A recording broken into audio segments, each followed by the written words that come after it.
রিতমের phone receive করে রুডির সব কথা শুনে সব চক্রান্ত ধরে ফেললো আদিত্য, ভুল ভাঙলো আদিত্যর।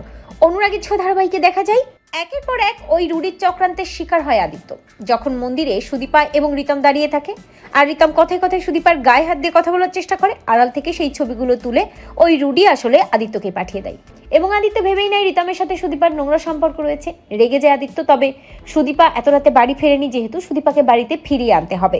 গায়ত্রী চৌধুরীর কথাই আদিত্য সুদীপাকে খোঁজার জন্য বেরিয়ে পড়ে এবং ওই ছবিগুলোর সূত্র ধরেই চারদিকে আদিত্য খুঁজতে থাকে সুদীপাকে।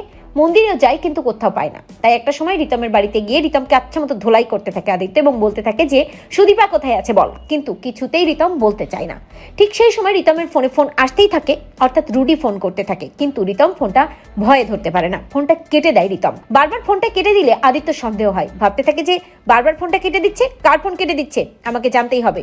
এই বলেই ওই রিতমের কাছ থেকে ফোনটা কেড়ে নেয় আদিত্য এবং দেখে যে কৃষ্ণ স্যার লেখা রয়েছে।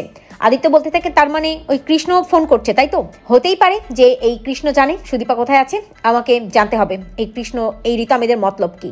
কিছুতেই আদিত্যকে ফোনটা রিসিভ করতে দিতে চায় না ওই রিতম। বারবার বলতে থাকে মিস্টার চৌধুরী আপনি কিন্তু আপনার এখতিয়ারের বাইরে গিয়ে সব কিছু করছেন, আমি কিন্তু আপনার নামে মানহানির মামলা করব, আমাকে হ্যারেজ করার জন্য আমি কিন্তু আপনাকে ছাড়বো না। তবে আদিত্য একেবারেই রিতমের কথাগুলো পাত্তা দেয় না, বরং আদিত্য ফোনটা রিসিভ করে। আর ফোনের ওপাশ থেকে রুডি আদিত্যর গলা না শুনেই বলতে থাকে, কি ইয়াং ম্যান, দেখলে তো আমাদের প্ল্যান অনুযায়ী সবকিছু হচ্ছে, কিন্তু এবার নেক্সট প্ল্যান হবে দুর্দান্ত। এমন ভাবে আমরা ছক কষবো যে ওই সুদীপা শুধু তোমার হবে, তোমার।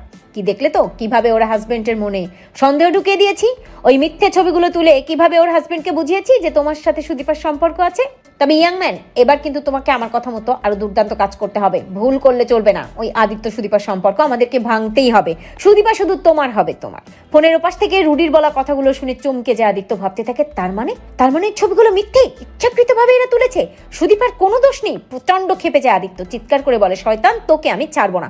এই বলে ফোনটা কেটে দেয় এবং আদিত্য ওই রিতমকে ধরে টানতে টানতে নিয়ে যায় রুডি যেখানে আছে সেখানে। তো বন্ধুরা, তোমরা এটাই চাও তো এভাবেই যেন রিতমের ফোন রিসিভ করে রুডির সব কথা শুনে ভুল ভাঙে আদিত্যর? কমেন্ট করে জানাতে ভুলো না।